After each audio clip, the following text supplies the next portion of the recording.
সংকটের জন্য সরকার ও কমিশনকে দায়ী করলেন মির্জা ফখরুল। একটি মহলের বিরুদ্ধে ভুল তথ্য ছড়িয়ে জাতিকে বিভ্রান্ত করার অভিযোগ। আজকে যে সংকট তৈরি হয়েছে, এই সংকট সত্যিকার অর্থে তৈরি করেছেন বর্তমান অন্তর্বর্তীকালীন সরকার। গণভোট নির্বাচনের আগে করার কোনো সুযোগ এখন আর নাই। 1971 সালে মুক্তিযুদ্ধের বিরোধিতা করেছেন। আজকে দয়া করে জনগণ যে নির্বাচন চায় সেই নির্বাচনের বিরোধিতা করবেন না। সংস্কার নিয়ে বিএনপির বিরুদ্ধে ধোঁয়াশা তৈরির পাল্টা অভিযোগ জামায়াতের। ধোঁয়াশা পরিস্থিতি তৈরি করার জন্য হঠাৎ করে বিএনপি একটুখানি উল্টে গেছে। জুলাই সনদ বাস্তবায়ন আদেশ জারি করুন, নভেম্বরে গণভোট দিন। গণভোট ইস্যুতে যে সিদ্ধান্তই হোক, 15 ফেব্রুয়ারির আগেই হবে জাতীয় নির্বাচন। যে কোনো ডিসিশনই হোক না কেন, ইলেকশন 15 ফেব্রুয়ারির আগে, ফেব্রুয়ারির প্রথমার্ধে হবে। দেখছিলেন প্রধান শিরোনাম। দুপুরের সময়ের সঙ্গে আছি আমি আলিশা ইসলাম। এবার অন্যান্য শীর্ষ সংবাদ। রাজনীতিতে জোটের সমীকরণ, অভ্যুত্থানের পক্ষের শক্তিকে পাশে চায় বিএনপি। সমমনাদের আসন ছাড়ে প্রস্তুত জামায়াত। কোন দিকে যাবে এনসিপি, ভাবনা চিন্তায় দলটি। ইতিহাসের সবচেয়ে বড় ব্যালট হচ্ছে গণভোটের। ভোটারদের অবহিত না করে আয়োজনে চ্যালেঞ্জ দেখছেন বিশ্লেষক। সংবিধান বিশেষজ্ঞদের দিয়ে সুপারিশ যাচাইয়ের পরামর্শ। জাতীয়করণ বাস্তবায়ন দাবিতে ইবতেদায়ী শিক্ষকদের 24 ঘন্টার আলটিমেটাম। 19তম দিনের মতো অবস্থান কর্মসূচি। একটি বিশেষ মহলের বিরুদ্ধে চক্রান্তের অভিযোগ। থমকে আছে বর্জ্য থেকে বিদ্যুৎ ও সার উৎপাদন। ঢাকায় অচল কোটি টাকার প্রকল্প, শিগগিরই কাজ শুরুর আশা। সঠিক ব্যবস্থাপনায় জোর বিশেষজ্ঞদের। এবং রেকর্ড বৃষ্টিতে ডুবল নিউ ইয়র্ক, 2 জন নিহত। পানির নিচে শত শত গাড়ি। হারিকেন মেলিসার তাণ্ডবে ধ্বংসস্তূপের নগরী জামাইকা, হাইতি ও কিউবা। মৃত্যু বেড়ে 49।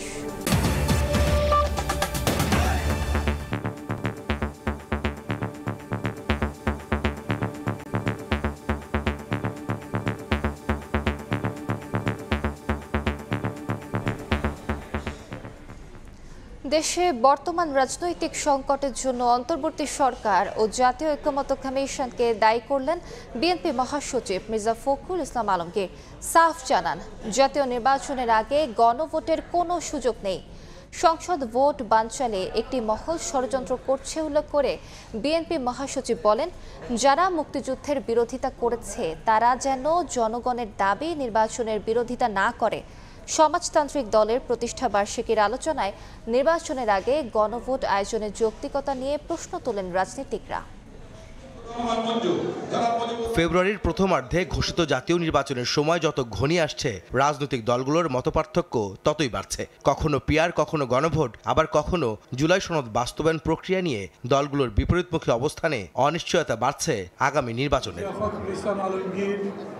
জাতীয় প্রেস ক্লাবে জাতীয় সমাজতান্ত্রিক দল জেএসডির 53তম প্রতিষ্ঠাবার্ষিকীর অনুষ্ঠানে উপস্থিত হন বিভিন্ন রাজনৈতিক দলের নেতারা। এ সময় জুলাই সনদ বাস্তবায়নে নির্বাচনের আগে গণভোট আয়োজনের যৌক্তিকতা নিয়ে প্রশ্ন তোলেন তারা।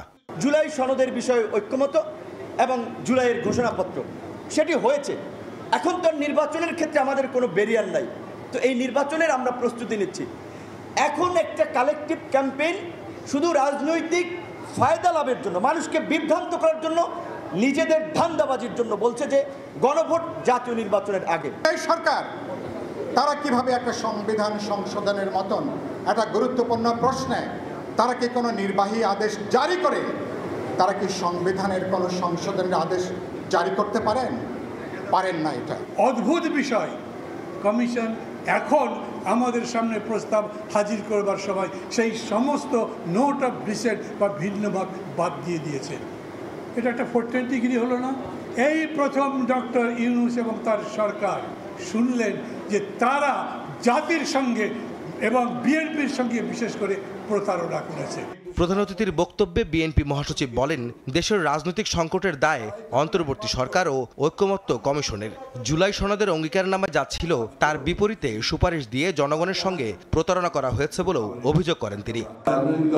একমত হয়ে সে স্বাক্ষর করলাম, বৃষ্টির মধ্যে ছাতা পড়ছিল, ছাতা ধরে দেখা গেল যখন এটা ওনারা উপস্থাপন করলেন অন্তর্বর্তীকালীন সরকারের প্রধান উপদেষ্টার কাছে সেটা অনেক পার্থক্য।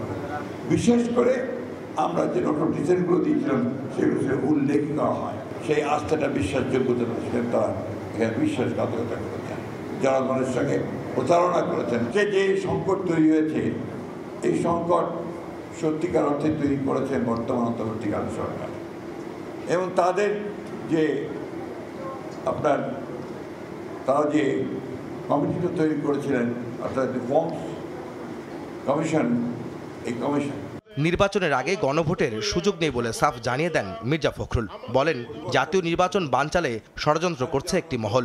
একটি দলকে ইঙ্গিত করে বিএনপি মহাসচিবের আহ্বান, যারা মুক্তিযুদ্ধের বিরোধিতা করেছে তারা যেন জনগণের দাবির বিরোধিতা না করে। বানচাল করার জন্য, সেই নির্বাচনকে বিলম্বিত করবার জন্য একটা মহল উঠে পড়ে গেছে। গণভোট নির্বাচনের আগে করার কোনো সুযোগ এখন আর নাই। নির্বাচনের দিনই গণভোট হবে, সে কথা আমরা পরিষ্কার করে বলেছি। এক সময় আপনারা এই দেশের সকল মানুষের চাহিদা ছিল পাকিস্তান স্বাধীন হয়ে, আপনারা সেটার বিরোধিতা করেছেন। 1971 সালে মুক্তিযুদ্ধের বিরোধিতা করেছেন। আজকে দয়া করে জনগণ যে নির্বাচন চায় সেই নির্বাচনের বিরোধিতা করবেন না।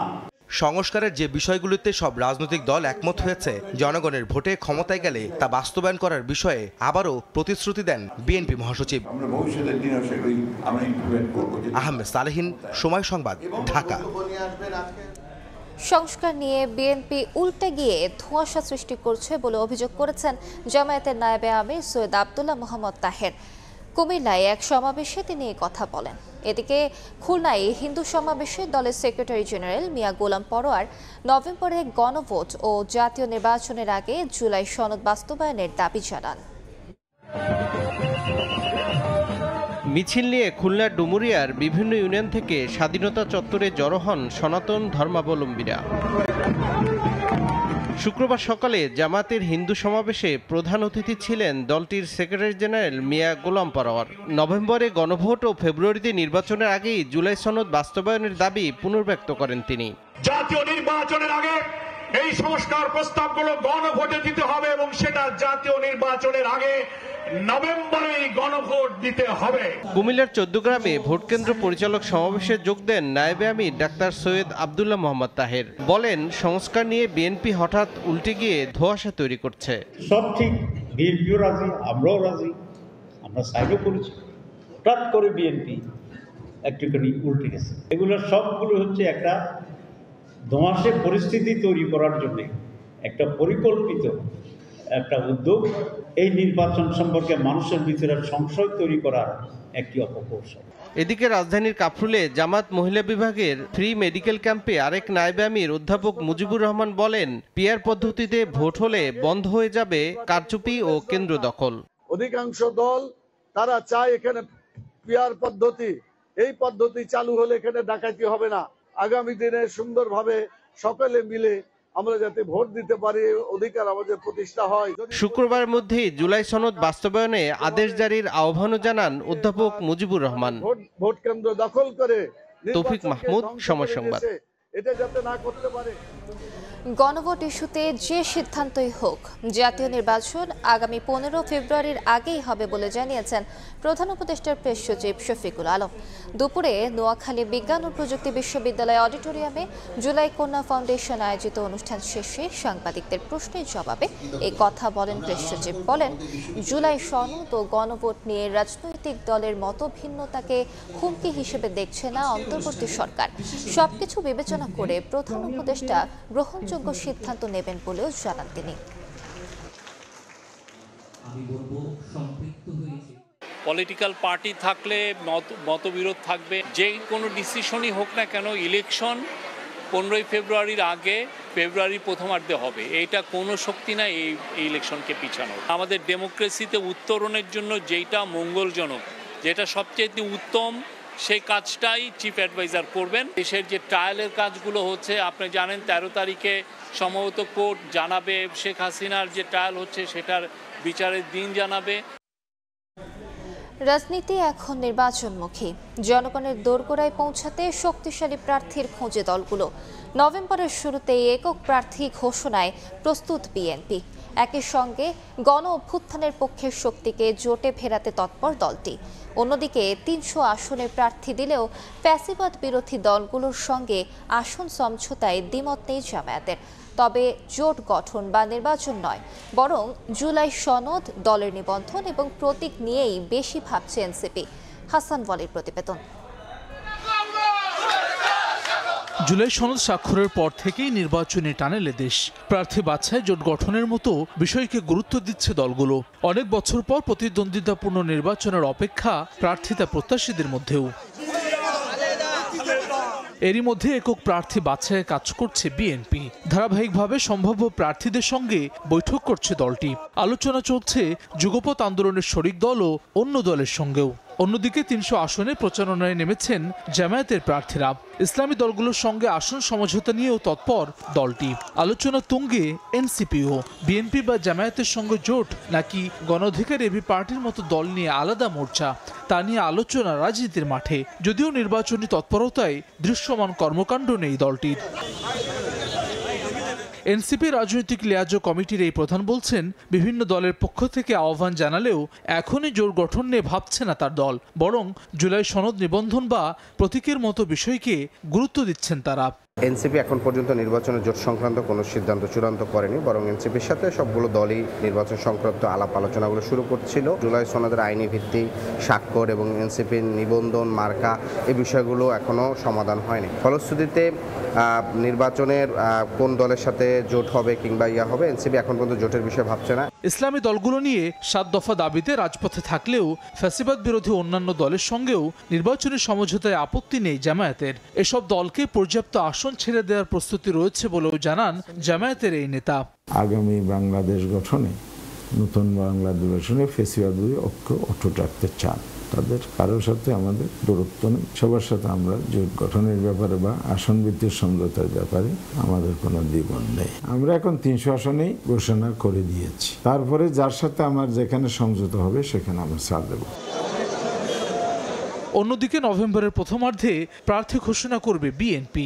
এক্ষেত্রে যুগপৎ আন্দোলনের শরিক সহ অন্য যেসব দলের সঙ্গে সমঝোতা হবে তাদের নামও থাকতে পারে তালিকায়। দলটির এই নেতা বলছেন, শুধু নির্বাচন নয়, এসব দলকে নিয়ে সরকার পরিচালনাও করতে চায় বিএনপি।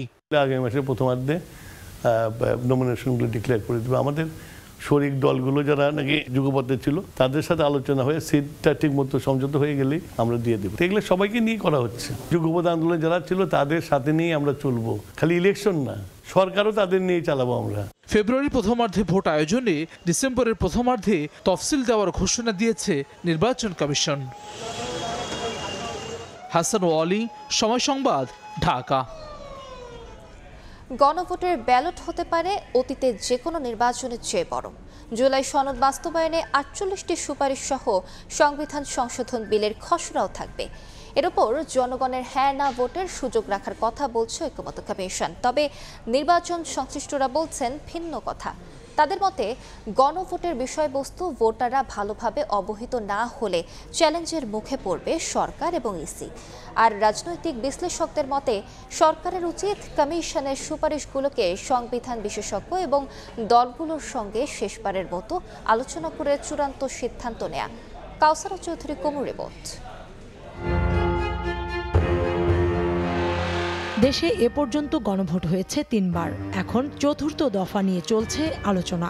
আগের ৩বার সুনির্দিষ্ট একটি বিষয়ে গণভোট হলেও এবার সংবিধান সংশ্লিষ্ট প্রায় অর্ধশত বিষয়ে হবে হানা ভোট। জাতীয় ঐক্যমত্য কমিশন বলছে, জুলাই সনদ বাস্তবায়নে সংবিধান সংশ্লিষ্ট ৪৮টি বিষয় থাকবে গণভোটের ব্যালটে। এর বিপরীতে মতামত দেবেন নাগরিকরা। একটা হলো ৪৮টা থাকবে একটা প্যাকেজ, ওটার ব্যাপারে হা না হয় না উত্তর, এবং একই সাথে এই ৪৮টার ভিত্তিতে একটা সংবিধান সংশোধন বিল খসড়া, ওটাও ব্যালটে থাকবে, এবং জনগণ ওই আরেকটার পরিপূরক। তো জনগণকে হা না হয় না উত্তর দেবে। আমরা বলেছি সরকার সিদ্ধান্ত নেবে, হয় নির্বাচনের দিনে, না হয় যে কোনো সময় নির্বাচনের আগে।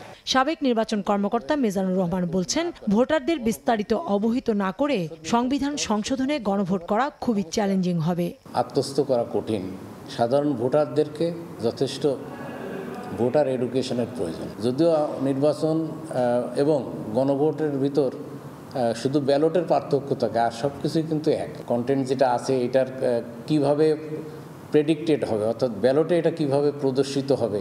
আমাদের দেশে ভোটাররা আসে প্রার্থীর প্রচারণায়, এখানেও চ্যালেঞ্জ হয়ে যাবে ভোটাররা যদি বিষয়বস্তু সম্পর্কে ভালোভাবে অবহিত না হয় এবং তাদেরকে ভোট দেওয়ার পদ্ধতিটাকে যদি সহজীকরণ করা না হয়। রাজনৈতিক বিশ্লেষকরা বলছেন সরকারের উচিত গণভোট আয়োজনের আগে ঐক্যমত্য কমিশনের সুপারিশমালা সংবিধান বিশেষজ্ঞদের দিয়ে যাচাই বাছাই করে চূড়ান্ত করা। আবার রাজনৈতিক দলের সাথে আরেকবার বসা, কনস্টিটিউশনাল এক্সপার্ট দিয়ে সুপারিশগুলোকে চূড়ান্ত করা, মানে যেগুলো সংকট তৈরি করতে পারে, ক্রাইসিস তৈরি করতে পারে, সেটিকে বাদ দেওয়া। ঐক্যমত কমিশন যেটা বলতেছে এটাই চূড়ান্ত, এইভাবে জিনিসটাকে না দেখা। আপনি যদি ভোটের পক্ষে ভোট আনতে চান, আপনি এটাকে প্রচারে আনতে হবে, ভালো প্রচারণা চালাইতে হবে। জাতীয় নির্বাচনের দিন নাকি আগে গণভোট হবে, এ নিয়ে রাজনৈতিক দলগুলোর ঐক্যমত্য না হলে নতুন সংকট তৈরির শঙ্কা দেখছেন বিশ্লেষকরা। কাউসারা চৌধুরী কুমু, সময় সংবাদ, ঢাকা। জাতীয়করণের ঘোষণা বাস্তবায়নে 24 ঘন্টার আলটিমেটাম দিলেন ইবতেদায়ী মাদ্রাসা শিক্ষকরা। সকালে জাতীয় প্রেস ক্লাবের সামনে 19 দিন ধরে চলা অবস্থান কর্মসূচিতে আন্দোলনরত শিক্ষকরা বলেন, শনিবার অফিস সময়ের মধ্যে দাবি মেনে প্রজ্ঞাপন দেয়া না হলে যমুনা অভিমুখে ঘেরাও কর্মসূচির ঘোষণা দেবেন তারা। দেশের বিভিন্ন প্রান্ত থেকে প্রেস ক্লাবের সামনে জড়ো হয়ে বিক্ষোভ করেন শিক্ষকরা। জাতীয়করণের ঘোষণা দিয়েও একটি বিশেষ মহলের চক্রান্তে তা বাস্তবায়ন করা হচ্ছে না বলে অভিযোগ শিক্ষক নেতাদের।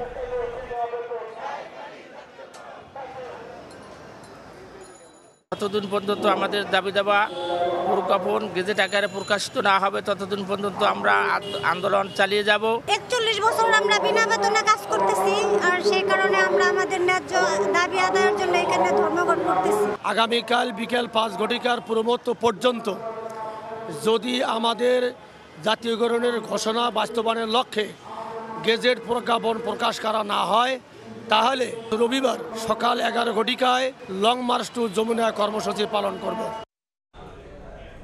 এই মুহূর্তে জাতীয় প্রেস ক্লাবের সামনে আছেন সহকর্মী সামদানি প্রত্যয়, সরাসরি যাচ্ছি তার কাছে। বাংলাদেশ মাদ্রাসা শিক্ষা বোর্ড থেকে অনুদান প্রাপ্ত এবং অনুদানবিহীন সকল স্বতন্ত্র ইবতেদায়ী মাদ্রাসা, যে সমস্ত স্বতন্ত্র মাদ্রাসাগুলো রয়েছে, সেই মাদ্রাসার শিক্ষকদের যে আন্দোলন কর্মসূচি জাতীয়করণ বাস্তবায়নের দাবিতে, সেই আন্দোলন কর্মসূচি আজ 19 দিন ধরে জাতীয় প্রেস ক্লাবের সামনে চলছেন। সকাল গড়িয়ে দুপুর হতে চলেছে এবং শিক্ষকরা তাদের সেই অবস্থান কর্মসূচি চালিয়ে যাচ্ছেন। দেশের বিভিন্ন প্রান্ত থেকে তারা এখানে এসে জড়ো হচ্ছেন, স্লোগান দিচ্ছেন, বিক্ষোভ করছেন এবং তারা তাদের দাবিগুলো জানিয়ে যাচ্ছেন। এর আগে 28 জানুয়ারি 2025 যখন তাদেরকে জাতীয়করণ করা হবে এমন ঘোষণা দেয়া হয়, তারপরেও অনেক সময় গড়িয়ে গেলেও তাদের জাতীয়করণ বাস্তবায়নের রূপরেখা এখন পর্যন্ত না আসায় 19 দিন ধরে তারা বিক্ষোভ কর্মসূচি, অবস্থান কর্মসূচি এবং বিভিন্ন আন্দোলন চালিয়ে যাচ্ছেন। একই সঙ্গে আমরা শিক্ষকদের সঙ্গে কথা বলেছি, শিক্ষকরা আমাদের বলছেন যদি আগামীকাল বিকেল 5টার মধ্যে তাদের দাবি মেনে না নেওয়া হয় তবে তারা যমুনা অভিমুখে ঘেরাও কর্মসূচির মতো বড় কর্মসূচির ঘোষণা দিতে পারেন। একই সঙ্গে আজ শিক্ষকরা নিজেদের মধ্যে আলোচনা করবেন এবং তারা এখান থেকে আজই হয়তোবা আমাদের সিদ্ধান্ত জানাবেন যে তাদের সামনের কর্মসূচি হিসেবে তারা তাদের শিক্ষা প্রতিষ্ঠানগুলোতে সর্বাত্মক কর্মবিরতি ঘোষণা করবেন কিনা, সেটি আজ তারা আলোচনার মাধ্যমে গণমাধ্যমকে জানাবেন বলে শিক্ষক নেতারা আমাদের সঙ্গে কথা বলে এটি জানিয়েছেন। একই সঙ্গে এখানে শিক্ষক নেতারা আমাদের বলেছেন গেল বুধবার তাদের উপর প্রেস ক্লাবের সামনে পুলিশ, তাদের সঙ্গে যে সংঘর্ষ হয়েছে পুলিশের সঙ্গে তাদের, সেই সংঘর্ষে তাদের বেশ কয়েকজন শিক্ষক হতাহত হয়েছেন। এমন দাবির পরিপ্রেক্ষিতে শিক্ষকরা আমাদেরকে জানান যে তারা চাইছেন সে ঘটনার সঙ্গে যারা সম্পৃক্ত জড়িত তাদের যেন বিচার করা হয়। একই সঙ্গে যারা আহত হয়ে শিক্ষকরা হাসপাতালে ভর্তি আছেন সেসব শিক্ষকদের চিকিৎসার খরচ সরকারের পক্ষ থেকে বহন করা হয়। একই সঙ্গে শিক্ষকরা আমাদেরকে বলছেন যে দীর্ঘদিন ধরে আমরা অনেক শিক্ষকের সঙ্গে কথা বলেছি, এখানে অনেকেই 40 বছর 41 বছর ধরে ইবতেদায়ী মাদ্রাসাগুলোতে চাকরি করছেন। আমরা জানতে পেরেছি সেখানে প্রধান শিক্ষক পদে একজনের বেতন সেখানে ৩৫০০ টাকা এবং সহকারী শিক্ষক পদে মাত্র ৩৩০০ টাকা তারা বেতন পান। সেজন্য জাতীয়করণের যে দাবিটি তারা তুলেছেন সেটি যদি দ্রুত বাস্তবায়ন না হয় তাহলে তাদের জীবনযাপন দুর্বিষহ হয়ে উঠছে এবং যতক্ষণ না পর্যন্ত তাদের সরকারিকরণের এই দাবিটি মেনে নিয়ে প্রজ্ঞাপন দেওয়া না হবে ততক্ষণ পর্যন্ত অবস্থান কর্মসূচি চালিয়ে যাওয়ার হুঁশিয়ারি দিচ্ছেন এখানকার মাদ্রাসা শিক্ষকরা। এই ছিল প্রেস ক্লাবের সামনে থেকে আমার কাছে সবশেষ। সরাসরি যুক্ত ছিলাম জাতীয় প্রেস ক্লাবের সামনে। ড্যাফোডিল ইউনিভার্সিটির শিক্ষার্থীদের সঙ্গে সংঘর্ষের ঘটনায় বিচার সহ 7 দাবিতে সংবাদ সম্মেলন করেছেন সিটি ইউনিভার্সিটির শিক্ষার্থীরা। সকালে আশুলিয়ায় বিশ্ববিদ্যালয় ক্যাম্পাসে আয়োজিত সংবাদ সম্মেলনে আহতদের চিকিৎসা ব্যয়, ক্ষতিপূরণ সহ 7 দফা দাবি তুলে ধরেন সিটি ইউনিভার্সিটির শিক্ষার্থীরা। ঘটনার পর থেকে সাইবার বুলিং করা হচ্ছে অভিযোগ করে তারা বলেন, এই হামলার উস্কানিদাতাদের বিরুদ্ধে আইনি ব্যবস্থা নিতে হবে। দাবির পরিপ্রেক্ষিতে ব্যবস্থা না নিলে কঠোর পদক্ষেপের হুঁশিয়ারিও দেন তারা। গত রোববার রাতে ড্যাফোডিল ইউনিভার্সিটি এবং সিটি ইউনিভার্সিটির শিক্ষার্থীদের মধ্যে সংঘর্ষ হয়। শুধু গেট ভেঙে তারা ক্ষান্ত হয়নি, তারা হচ্ছে আমাদের ক্যাম্পাসের ভিতরে ঢুকে অ্যাডমিন সেকশন, আমাদের যে অ্যাকাউন্ট সেকশন রয়েছে এবং আমাদের ভিসি প্রভিসি স্যারের যে রুমগুলো রয়েছে সেগুলো তারা ভাঙচুর করে। ড্যাফোডিলের ছাত্রদের জিম্মির ব্যাপারে ড্যাফোডিলের ভিসি যে বক্তব্য প্রদান করেছেন তা সম্পূর্ণ ভিত্তিহীন। বরং আমাদের গার্ড এবং ক্যাম্পাসে অবস্থানরত শিক্ষার্থীরা তাদেরকে বিশ্ববিদ্যালয়ে ভাঙচুর, লুটপাট ও অগ্নিসংযোগ অবস্থায় আটক করে সেগুলোর ভিডিও এবং প্রমাণাদি যা রয়েছে আপনাদেরকে আমরা প্রদান করব। ঢাকা শহরে প্রতিদিন উৎপন্ন হচ্ছে হাজার হাজার টন বর্জ্য, কিন্তু সেই বর্জ্যকে সম্পদে রূপান্তর করে বিদ্যুৎ বা জৈব সার তৈরির যে স্বপ্ন দেখানো হয়েছিল তা এখন কাগজে কলমেই সীমাবদ্ধ। অচল পড়ে আছে কোটি টাকার প্রকল্প। সিটি কর্পোরেশন বলছে অচিরেই বাস্তবায়ন হবে বর্জ্যকে সম্পদে রূপান্তরের কাজ। বর্জ্য ব্যবস্থাপনা বিধিমালাকে বাস্তবে রূপ দেয় জোর বিশেষজ্ঞদের। আমিনুল ইসলামের ছবিতে বিস্তারিত আবু সাইদ নিশানের বিশেষ প্রতিবেদনে। আমি এই মুহূর্তে দাঁড়িয়ে আছি উত্তর সিটি কর্পোরেশনের আমিনবাজার ল্যান্ডফিল্ডের ময়লার স্তূপের উপর। আমার সামনে রয়েছে বর্জ্য থেকে বিদ্যুৎ উৎপাদনের পাওয়ার প্ল্যান্ট, যেখান থেকে 42.5 মেগাওয়াট বিদ্যুৎ উৎপাদন হওয়ার কথা ছিল 2025 সালের অক্টোবর মাসেই, যার জন্য দরকার ছিল প্রতিদিন 3000 মেট্রিক টন বর্জ্য। কিন্তু এখন প্রতিদিন 4000 মেট্রিক টন বর্জ্য তৈরি হয়, তারপরেও বিদ্যুৎ উৎপাদনের দেখা নেই। সংশ্লিষ্টরা বলছে 2024 সালের 5 আগস্ট থেকেই বন্ধ রয়েছে এই পাওয়ার প্ল্যান্টের কাজ। দেশে প্রতিদিন শুধু শহর এলাকায় তৈরি হয় 47,000 টন বর্জ্য, যার মধ্যে ঢাকার 2 সিটিতে তৈরি হয় প্রায় 8,000 টন। যে বর্জ্য সঠিকভাবে ব্যবস্থাপনা করা গেলে তা হয়ে উঠতে পারে সম্পদ। বর্জ্য থেকে বিদ্যুৎ উৎপাদনের লক্ষ্যে 2023 সালে চীনা কোম্পানি CMECর কাছে 30 একর জমি হস্তান্তর করে ঢাকা উত্তর সিটি কর্পোরেশন। শুরু হয় কাজ, কিন্তু সরকার পরিবর্তনের পর থেমে আছে প্রকল্পটি। বর্জ্য পোড়াতে CMECর সঙ্গে চুক্তিতে তাপমাত্রা নির্ধারণ করা হয় 850 ডিগ্রি সেন্টিগ্রেড, অথচ 2021 সালের বর্জ্য ব্যবস্থাপনা নীতিমালায় তা ছিল 1000 ডিগ্রি সেন্টিগ্রেড। তাপমাত্রার এই তারতম্যের কারণে কাজ বন্ধ জানিয়ে ঢাকা উত্তর সিটি কর্পোরেশনের প্রধান বর্জ্য ব্যবস্থাপক জানান, ইস্যুটি সমাধান হয়ে গেলেই আগামী 2 বছরের মধ্যে বর্জ্য থেকে বিদ্যুৎ উৎপাদন সম্ভব হবে। 1000 ডিগ্রি সেলসিয়াস বাংলাদেশ গভর্নমেন্ট চাচ্ছে এবং চাইনিজ গভর্নমেন্ট চাচ্ছে এটাকে 850 ডিগ্রি। এই 150 ডিগ্রি সেলসিয়াস টেম্পারেচার এই বিষয়টা এখনও অমীমাংসিত রয়েছে। এটা যদি মীমাংসিত হয়ে যায় আগামী বছর 2-1 মধ্যে আমরা আশা করি ওয়েস্ট টু এনার্জি প্রজেক্টটা ইন ফুল সুইং কাজ করবে। অন্যদিকে থমকে আছে ঢাকা দক্ষিণ সিটি কর্পোরেশনের বর্জ্য থেকে সার তৈরির প্রকল্প। তবে সংস্থাটির প্রধান বর্জ্য ব্যবস্থাপক বলছেন, শুধু সার নয়, বর্জ্য থেকে বেশ কিছু প্রকল্পের কথা, যা আগামী 5 থেকে 6 মাসের মধ্যেই বাস্তবায়ন হবে। মিথেন গ্যাসটাকে আমরা উত্তোলন করে এটা কোরিয়ান কোম্পানির মাধ্যমে আমরা বিভিন্ন CNG স্টেশনে আমরা ইউজ করার পরিকল্পনা হাতে নিয়েছে। কয়লার সাবস্টিটিউট হিসাবে আপনার এই বর্জ্য থেকে ছোট ছোট পিস কোলের মতো বের হবে। ভেজিটেবল যে ওয়েস্টটা আছে ওই ওয়েস্ট থেকে আমরা জৈব সার রূপান্তর করব। আগামী 5 থেকে 6 মাসের ভিতরে ওয়েস্ট একটা সম্পদ হিসেবে পরিগণিত হয়ে আমাদেরকে একটা আশার আলো দেখাবে। বর্জ্য ব্যবস্থাপনা বিধিমালাকে মাঠ পর্যায়ে বাস্তবে রূপ দেওয়ার উপর জোর দিচ্ছেন বিশেষজ্ঞরা। বর্জ্যকে সম্পদে করতে চান তাহলে প্রথম কাজটা হচ্ছে জৈব এবং অজৈবটাকে পৃথক করতে হবে। এই কাজটা বিধিমালায় বলা আছে, এটা পৌরসভার সাথে কাজ করে এটাকে ইমপ্লিমেন্ট করতে হবে। Waste to energy, biogas, compost বা যদি আমি RDF করতে পারি তাহলে এখান থেকে আমি মিথেন এমিশনটা কমাতে পারবো। আমাদের যে সলিড বেস রুলসটা আছে এটা যদি আপনি ইমপ্লিমেন্ট করতে পারেন প্রপারলি তাহলে 75% অফ দ্য প্রবলেম আমাদের বর্জ্য ব্যবস্থাপনার এমনি সলভ হয়ে যাবে। বর্জ্য থেকে বিদ্যুৎ, জ্বালানি কিংবা সার উৎপাদন সম্ভব হলে একদিকে যেমন অর্থনৈতিক সুবিধা পাওয়া যাবে, অন্যদিকে কমবে বিদ্যুৎ ও জ্বালানির ঘাটতি। আবু সাইদ নিশান, সময় সংবাদ, ঢাকা।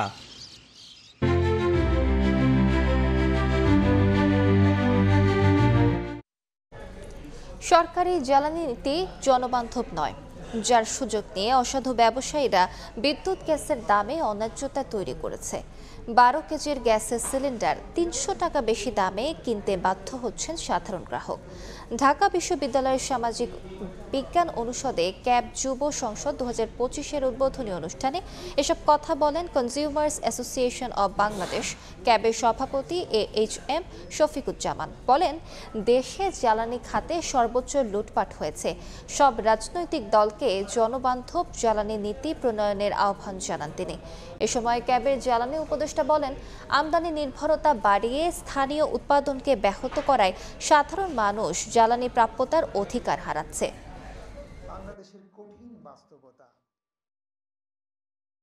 আমার বাসায় গ্যাসের কানেকশন আছে, আমরা গ্যাস পাই না, প্যারালাল আমাকে সিলিন্ডার ব্যবহার করতে হয়।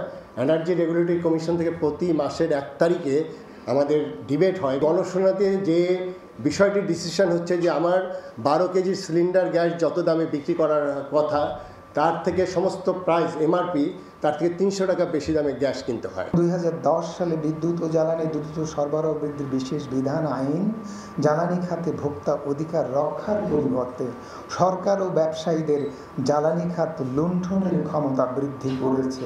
বিআরসি নিজেই এখতিয়ার বহির্ভূতভাবে গণশুনানি অনেক ক্ষেত্রেই রহিত করেছে। দেশে বৈদেশিক ঋণের প্রবাহ বেড়েছে বড় ব্যবধানে। চলতি অর্থ বছরের প্রথম প্রান্তিকে ঋণের প্রতিশ্রুতি এসেছে 88 কোটি 32 লাখ ডলার, যা গত বছরের একই সময়ের তুলনায় 3,222% বেশি। এ সময়ে অর্থ ছাড় বেড়েছে 35.7%। একই সময়ে বেড়েছে বিদেশি ঋণ পরিশোধের চাপ। MS আরিফিনের আরও একটি প্রতিবেদন। উন্নয়ন পরিকল্পনা বাস্তবায়নে বিদেশি ঋণ নির্ভর প্রকল্পগুলোতে বেড়েছে অর্থ ছাড় ও প্রতিশ্রুতি। অর্থনৈতিক সম্পর্ক বিভাগ ERDর হালনাগাদ তথ্য, জুলাই সেপ্টেম্বর প্রান্তিকে ঋণের প্রতিশ্রুতি এসেছে 91 কোটি 6 লাখ ডলার। এর মধ্যে ঋণ রয়েছে 82 কোটি 17 লাখ আর অনুদান 8 কোটি 89 লাখ ডলার। গত বছরের একই সময়ে শুধুমাত্র প্রতিশ্রুতি এসেছিল মাত্র 2 কোটি 74 লাখ ডলার।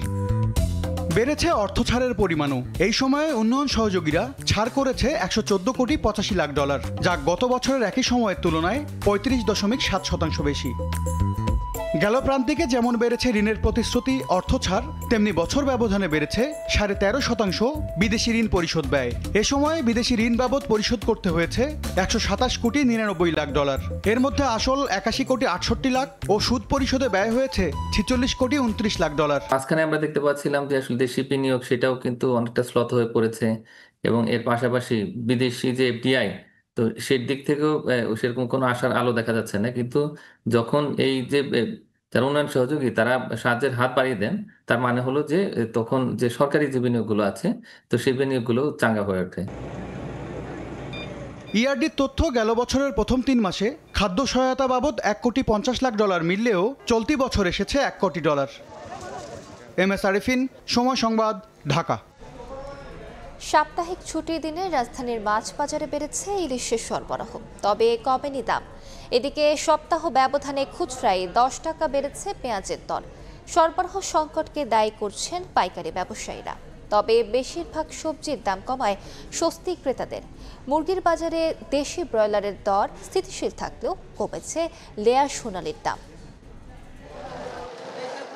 গেল 26শে অক্টোবর থেকে ইলিশ শিকারের নিষেধাজ্ঞা শেষ হওয়ার 5 দিন পর রাজধানীর বাজারে বেড়েছে সরবরাহ।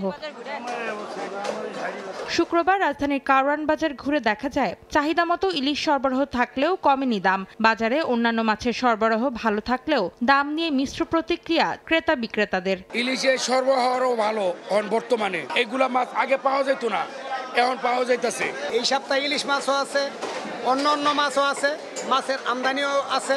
মাছের দাম একটু বেশি। বিভিন্ন পুকুর টুকুর সৃষ্টি হচ্ছে, এই জন্য মাছের দাম আগের তুলনায় একটু কমই আছে। এদিকে সপ্তাহ ব্যবধানে 10 টাকা দাম বেড়েছে পেঁয়াজের। পাইকারিতে মানভেদে পেঁয়াজ বিক্রি হচ্ছে 78 থেকে 82 টাকায়। খুচরায় যা কিনতে ক্রেতাকে গুনতে হচ্ছে 85 থেকে 90 টাকা। পেঁয়াজ আজকে 82 টাকা কাটা হইতেছে, খুচরা আপনার 90 টাকা 85 টাকা এরকম বিক্রি করা লাগবে। পাইকারি 4-5 টাকা বাড়ছে। আপনি কিনলাম পেঁয়াজ 74, 75, আজকে পেঁয়াজ কিনলাম 78 টাকা। শর্ট, তার কারণে পেঁয়াজ নাই, এই জন্য দাম একটু বাড়ছে। এদিকে শীতের আগাম সবজির সরবরাহ বেড়েছে বাজারে। কাঁচামরিচের দাম কেজিতে 20 থেকে 50 টাকা কমে বিক্রি হচ্ছে 90 থেকে 140 টাকায়। কমেছে শিম, করলা, বরবটি সহ বেশিরভাগ সবজির দামও। শীতের সবজি সম্পূর্ণ আসতেছে, সামনে দিয়ে আরো আসবে, দাম কমবে। এখনই মোটামুটি আসছে, দাম অর্ধেকের প্রায় হয়ে গেছে। গেছে সপ্তাহ থেকে এই সপ্তাহে আরো কমছে।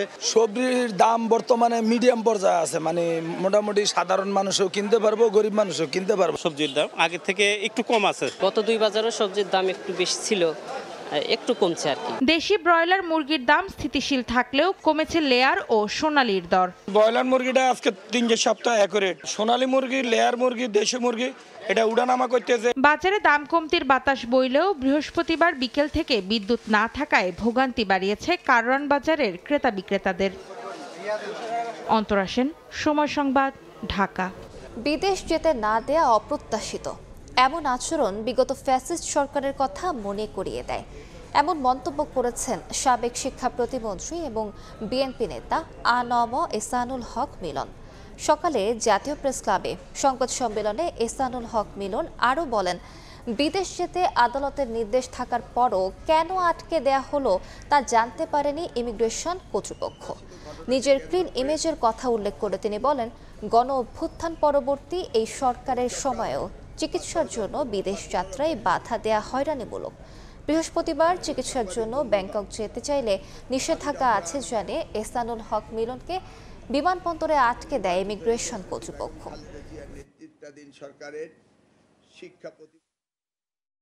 যে কোনো অদৃশ্য কারণে, যে কোনো ষড়যন্ত্র বা চক্রান্ত যে কারণেই হোক আমাকে যেতে দেওয়া হয়নি, এবং সেইটাই আমার সেদিনকে অনুভূতি হয়েছিল যে বিগত 17 বছর আমি যখন বাইরে যাওয়ার চেষ্টা করতাম চিকিৎসার জন্য, তখন আমাকে যেতে দেওয়া হতো না, এবং কোর্ট থেকে ওয়ার্ডার নিয়ে আমি যেতাম। 3 বার গেলে 2 বার যেতে পারতাম বা 1 বার যেতে পারতাম, ফেরত দিত ইচ্ছা মাফিক। আমি সাংবিধানিক আইন, দেশের আইন মেনে চলি, অতএব এই ধরনের কোনো প্রসেস মেনটেন হয়নি।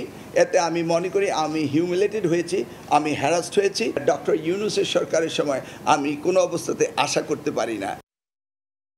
গাজীপুরের অলিগলিতে নিয়ম বহির্ভূতভাবে গড়ে উঠেছে ঝুটের গুদাম। আবাসিক এলাকায় এসব গুদাম ও দায়সারা লাইসেন্স প্রক্রিয়ার কারণে এই শিল্পাঞ্চল পরিণত হয়েছে মৃত্যু ফাঁদে। অথচ প্রত্যাশা ছিল রাজনৈতিক পালাবদলের সঙ্গে হয়তো শেষ হবে দীর্ঘদিনের এই অনিয়ম। এমন বাস্তবতায় প্রতিনিয়ত আতঙ্কে দিন কাটছে স্থানীয়দের। জুনায়েদ রুবেলের তোলা ছবিতে বিস্তারিত মেহেদি হাসানের রিপোর্টে। আগুনে পুড়ছে একের পর এক গুদাম। ঝুটেরই আগুনের সামনে যেন অসহায় দমকল বাহিনীও। লেলিহান শিখায় ঝুটের গুদামের পাশাপাশি ক্ষতিগ্রস্ত হয়েছে দোকানপাট আর স্কুল। আগুনের সূত্রপাত কিভাবে কিংবা কেনই বা ভয়াবহ হলো এই আগুন, এসব প্রশ্নের উত্তর খোঁজার আগেই আবারও ঘুরে দাঁড়ানোর চেষ্টা। সব ক্ষত ভুলে ধ্বংসস্তূপে চলছে আরও বড় আকারের গুদাম তৈরির কাজ। সাধারণত শুকনো মৌসুম অর্থাৎ শীতকালকে বলা হয় আগুনের ঝুঁকির মৌসুম, তবে গাজীপুরের চিত্র ভিন্ন। প্রায় প্রতিদিনই এখানকার কোনো না কোনো ঝুট গুদামে আগুন লেগেই থাকে। নিয়ম বহির্ভূতভাবে যত্রতত্র গড়ে ওঠা কারখানা আর ফায়ার সেফটি না মানাই এর অন্যতম কারণ বলছেন সংশ্লিষ্টরা। তার উপর আবাসিক এলাকায় গুদাম নির্মাণ করায় আতঙ্ক বাড়িয়েছে আরও কয়েক গুণ।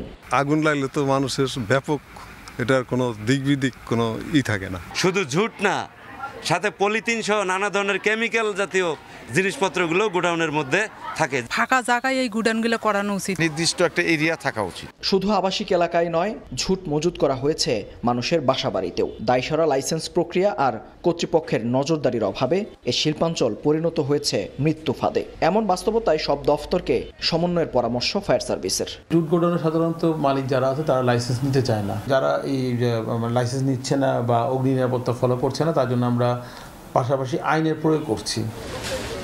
রাজনৈতিক পালাবদলের সঙ্গে এই অনিয়মের শেষ হওয়ার প্রত্যাশা ছিল গাজীপুরবাসীর। তবে বাস্তবতা, অবৈধ এসব গুদাম দিন দিন বেড়েই চলছে।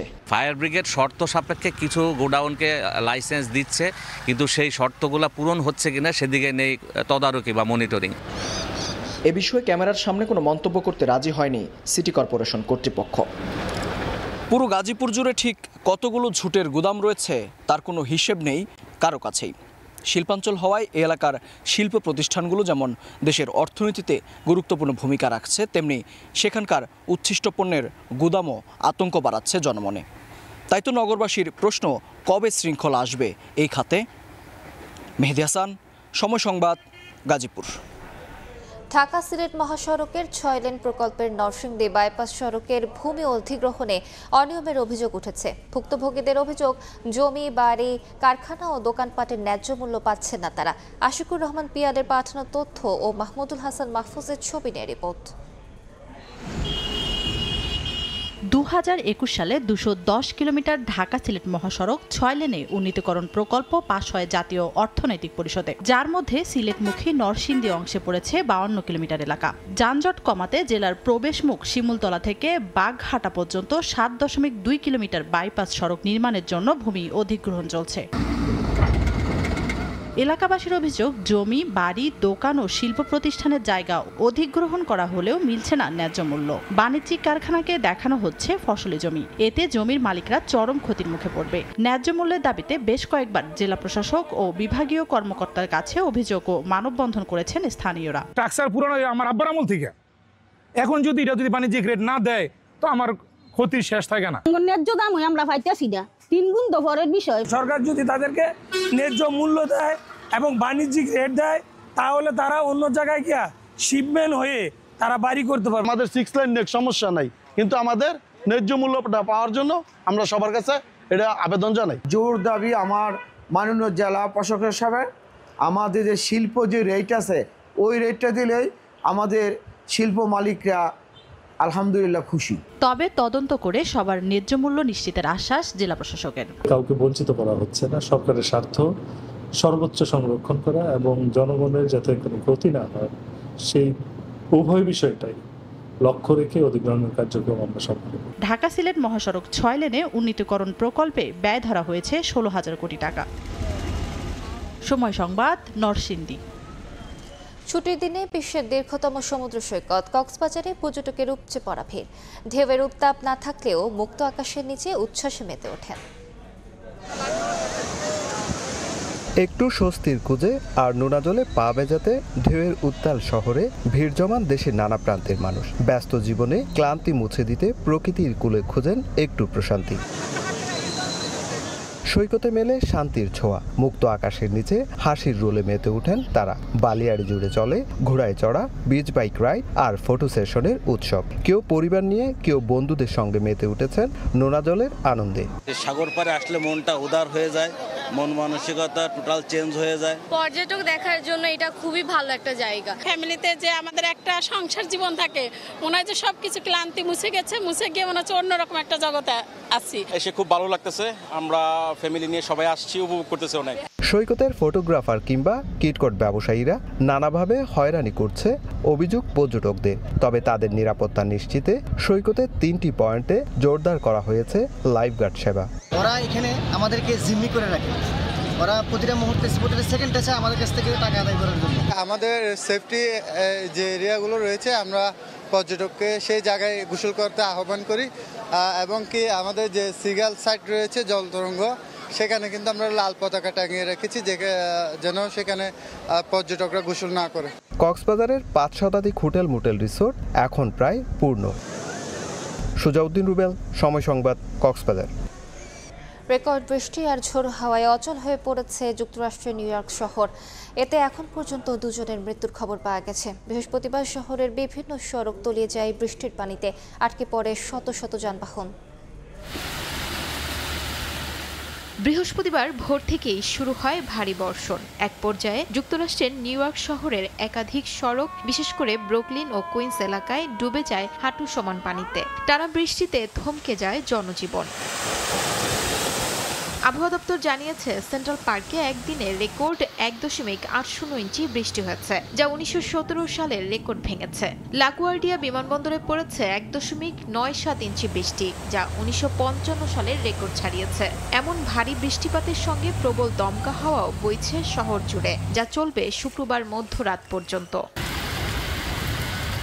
নিউ ইয়র্ক শহর জরুরি বিভাগ বলছে প্রবল বৃষ্টি ও বাতাসে বেশ কিছু এলাকায় বিদ্যুৎ লাইন ছিঁড়ে পড়েছে। বাসিন্দাদের বন্যার পানি এড়িয়ে চলা এবং গাছপালা বা বিদ্যুতের খুঁটির কাছ থেকে দূরে থাকার আহ্বান জানানো হয়েছে।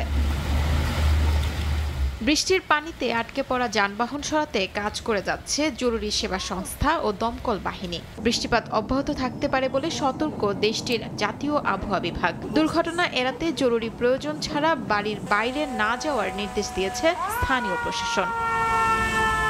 শিউলি রোজা, সময় সংবাদ। হারিকেন মেলিসা তাণ্ডবে জনমৃত্যুপুরীতে পরিণত হয়েছে ক্যারিবীয় দ্বীপ জামাইকা, হাইতি বা কিউবা। মেলিসা তাণ্ডবে মৃতের সংখ্যা বেড়ে 49 জনে দাঁড়িয়েছে। ভেসে গেছে বহু ঘরবাড়ি। জ্যামাইকার ব্ল্যাক রিভার শহর যেন এখন পরিণত হয়েছে এক ধ্বংসস্তূপে। সেখানকার 90% বাড়িঘরের ছাদই উড়ে গেছে। বিদ্যুৎহীন হয়ে পড়েছে 70% এলাকা।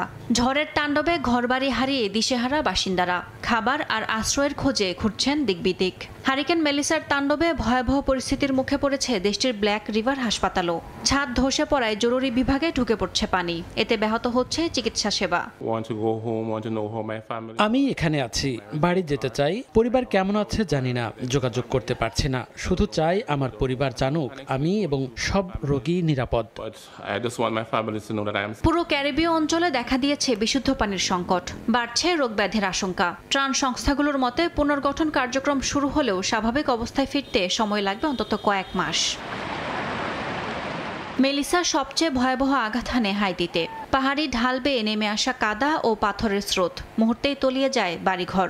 দেশটির পশ্চিমাঞ্চলের পেটি গোয়াফ শহর সবচেয়ে বেশি ক্ষতিগ্রস্ত হয়। উদ্ধারকারী দল কাদা পানি পেরিয়ে উদ্ধার অভিযান চালাচ্ছে। তবে পাহাড়ি এলাকার সংযোগ বিচ্ছিন্ন থাকায় বাধাগ্রস্ত হচ্ছে ত্রাণ তৎপরতা। নিহত হয়েছেন বেশ কয়েকজন। নিখোঁজদের উদ্ধারে চলছে অভিযান। অন্যদিকে কিউবার সান্তিয়াগো শহরেও দেখা দিয়েছে মেলিসার ভয়াবহতার ছাপ। প্রায় 1,40,000 মানুষ যোগাযোগ বিচ্ছিন্ন হয়ে পড়েছে। ধ্বংস হয়ে গেছে বহু ঘরবাড়ি, রাস্তা ও বিদ্যুৎ অবকাঠামো। এরই মধ্যে ক্ষতিগ্রস্ত এলাকায় জরুরি ত্রাণ ও উদ্ধার কার্যক্রম শুরু করেছে বিভিন্ন আন্তর্জাতিক সংস্থা। ইয়াসমিন অনন্যা, সময় সংবাদ। বিতর্কের মুখে ভাই প্রিন্স অ্যান্ড্রুর উপাধি এবং রাজকীয় মর্যাদা কেড়ে নিলেন রাজা তৃতীয় চার্লস। যৌন অপরাধী জেফ্রি এপস্টাইনের সঙ্গে ঘনিষ্ঠ সম্পর্ক এবং ভার্জিনিয়া গ্রিফের লেখা বইয়ে যৌন নির্যাতনের অভিযোগ ওঠার পর বিতর্কের মুখে কঠোর সিদ্ধান্ত নিল রাজপরিবার। কুখ্যাত মার্কিন যৌন অপরাধী জেফ্রি এপস্টাইনের সঙ্গে ঘনিষ্ঠ সম্পর্কের অভিযোগ ওঠার পর গত কয়েক সপ্তাহ ধরে প্রিন্স অ্যান্ড্রুকে নিয়ে চলছিল নানা বিতর্ক। সেই বিতর্কের আগুনে ঘি ঢালে জেফ্রি এপস্টাইনের ঘনিষ্ঠ ভার্জিনিয়া গ্রিফের লেখা আত্মজীবনীমূলক বই নোবডিজ গার্ল। ব্রিটিশ রাজা তৃতীয় চার্লসের ভাই প্রিন্স অ্যান্ড্রুকে নিয়ে শুরু হয় তীব্র সমালোচনা। গত কয়েকদিন ধরেই গুঞ্জন চলছে রাজা চার্লস হয়তো তার ভাইকে রাজবাড়ি থেকে বের করে দিতে পারেন। অবশেষে সেই গুঞ্জনই সত্যি হলো। স্থানীয় সময় বৃহস্পতিবার এক বিবৃতিতে বাকিংহাম প্যালেস জানায় রাজা চার্লস আনুষ্ঠানিকভাবে প্রিন্স অ্যান্ড্রোর সব রাজকীয় উপাধি ও মর্যাদা বাতিল করেছেন। এখন থেকে তিনি অ্যান্ড্রো মাউন্টব্যাটেন উইন্ডসর নামে পরিচিত হবেন। প্রাসাদ ছাড়ার জন্য আনুষ্ঠানিকভাবে তাকে নোটিশও পাঠানো হয়েছে, যেখানে তিনি 2004 সাল থেকে বসবাস করছিলেন। অ্যান্ড্রোর বিরুদ্ধে অভিযোগ কিশোরী বয়সে ভার্জিনিয়া গ্রিফকে যৌন নির্যাতন করেছিলেন তিনি। এই অভিযোগ 2022 সালে আর্থিক সমঝোতার মাধ্যমে নিষ্পত্তি হলেও গ্রিফের আত্মজীবনী নোবডিজ গার্ল প্রকাশের পর বিষয়টি ফের আলোচনায় আসে। রাজা চার্লসের সিদ্ধান্তের পর গ্রিফের আইনজীবী সিগ্রিড ম্যাকলি বলেন, এটি নির্যাতকদের জন্য এক ধরনের শিক্ষা। রাজপরিবারের মুখপাত্র জানান, অ্যান্ড্রো অভিযোগ অস্বীকার করলেও রাজপরিবারের ভাবমূর্তি রক্ষায় এই পদক্ষেপ প্রয়োজন ছিল। রাজা চার্লসের ব্যক্তিগত তহবিল থেকে অ্যান্ড্রোর নতুন বাসস্থানের খরচ বহন করা হবে। অ্যাপস্টেইনের সঙ্গে অ্যান্ড্রোর সম্পর্ক নিয়ে দীর্ঘদিন ধরেই সমালোচনা চলছিল। 2019 সালে কারাগারে আত্মহত্যা করেন অ্যাপস্টেইন। তারপর থেকেই অ্যান্ড্রোর রাজকীয় দায়িত্ব সীমিত হয়। এবার উপাধি ও প্রাসাদ হারালেন তিনি। রাজপরিবারের ইতিহাসে এক নজিরবিহীন সিদ্ধান্ত হিসেবে দেখা হচ্ছে এই পদক্ষেপকে। ইয়াসমিন অনন্যা, সময় সংবাদ। বাংলাদেশ ওয়েস্ট ইন্ডিজ টি-20 সিরিজের খবর। হারতে হারতে ক্লান্ত টিম টাইগার। নিয়ম রক্ষার ম্যাচের আগে অনুশীলন করেনি বাংলাদেশ দল, তবে মাঠে এসে ঠিকই অনুশীলন করেছে সিরিজ জেতা ওয়েস্ট ইন্ডিজ। সাগরিকায় সন্ধ্যা 6টায় শেষ ম্যাচে মুখোমুখি হবে দুই দল। চট্টগ্রাম থেকে বিস্তারিত থাকছে তামিম হোসেনের রিপোর্টে। একই হয়তো বলে নিবেদন, ক্যারিবিয়ানরা লম্বা সময় টি-20 ক্রিকেটে ছিল না সেরা ছন্দে, ফর্ম খুঁজে পেতে সিরিজ জিতেও নেই স্বস্তিতে। টানা ম্যাচ খেলার ধকল মাথায় নিয়ে হাজির মাঠের অনুশীলনে। অন্যদিকে হারতে হারতে ক্লান্ত টিম টাইগার। লিটন সালাউদ্দিনরা সীমাবদ্ধ কেবল হোটেলের পরিকল্পনাতেই। দ্বিতীয় ম্যাচে জাকির শামীমের ব্যাটিং অ্যাপ্রোচ ছিল যাচ্ছে তাই। সবশেষ 7 ইনিংসে 3 ডাকে শামীম করেছেন মাত্র 65 রান, জাকিরের ব্যাটে রান 83। হার্ডিটার তকমা পাওয়া হৃদয়ের অবস্থাও করুন, ব্যাটাতে না পারলেও ডট বলে হাফ সেঞ্চুরি করেছে টিম টাইগার। এমন পারফরমেন্সের পর অনুশোচনার ছিটে ফোটাও হয়তো নেই তাদের মধ্যে। ম্যাচে করা ভুলগুলো নিয়েও নেই কোনো ভুরুক্ষেপ, কারণ চিন্তা থাকলে হয়তো দেখা যেত মাঠের অনুশীলনেই। তবে দল না আসলেও pace bowling coach Shaun Tait ঠিকই এসেছেন মাঠে। জেমস পেমেন্ট ছিলেন তার সঙ্গে। মাঠের ক্রিকেটটা ছাড়লেও ফিটনেস কতটা জরুরি বেশ ভালোই জানেন তারা, যদিও এই বিষয়টা হয়তো বোঝাতেই পারেননি শিষ্যদের। অনুশীলন না করলেও মাঠের সান্নিধ্যে থাকলেও যে শেখা যায় অনেক কিছু। এদিন হোয়াইট ওয়াশ মিশনে নিজেদের ঘাম ঝরিয়েছেন ক্যারিবিয়ানরা। শুধু সিরিজ জয়টাই তাদের লক্ষ্য নয়, বরং এখান থেকেই আগামী বছরে এশিয়া অঞ্চলে হতে যাওয়া বিশ্বকাপের প্রস্তুতি নেওয়াও টার্গেট। নিয়ম রক্ষার ম্যাচে একাদশে পরিবর্তন আনবে উইন্ডিজ, স্কোয়াডে আসতে পারেন আমির জাঙ্গু।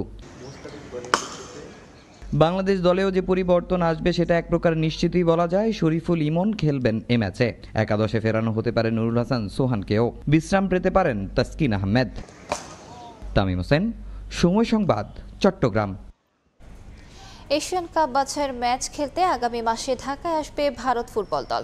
শিলংয়ে বাংলাদেশকে পদে পদে বিড়ম্বনার শিকার হতে হলেও ভারত দলকে নিয়মের মধ্যে থেকে সুযোগ সুবিধা দেওয়া হবে বলে জানিয়েছেন বাফুফের সভাপতি তাবিত আওয়াল। তবে নিরাপত্তায় কোনো ছাড় দেওয়া হবে না। বাংলাদেশের সংস্কৃতি অনেক ভিন্ন। আমরা বাঙালি কালচারটা সবসময় জানি আত্মীয়তার কালচার। দ্যাট ডাজন্ট মিন আমরা ভারতকে কোনো ছাড় দিব, বাট ডেফিনেটলি যেটা মিনিমাম রিকোয়ার্ড রেগুলেশন অনুযায়ী সেই মিনিমাম রিকোয়ারমেন্টটাই আমরা ভারতকে মানে আনইন্টারাপ্টেড আমরা প্রোভাইড করব। আর এট দ্য সেম টাইম দেশের একটু অরাজনৈতিক ব্যবস্থা তো আছেই, যেটা আমরা জানি।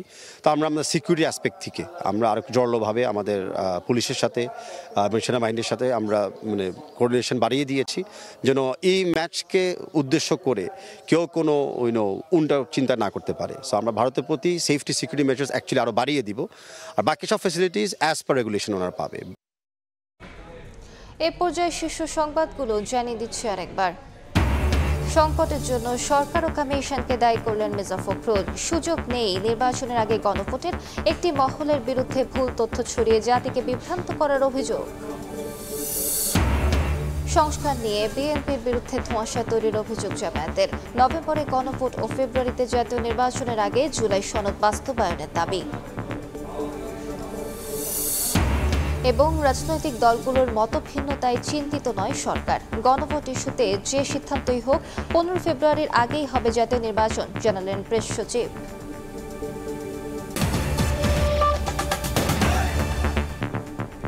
এ ছিল দুপুরের সময়। বিকেল 3টার সময় সংবাদ নিয়ে আসছি কিছুক্ষণ পর। সঙ্গে থাকুন সময়।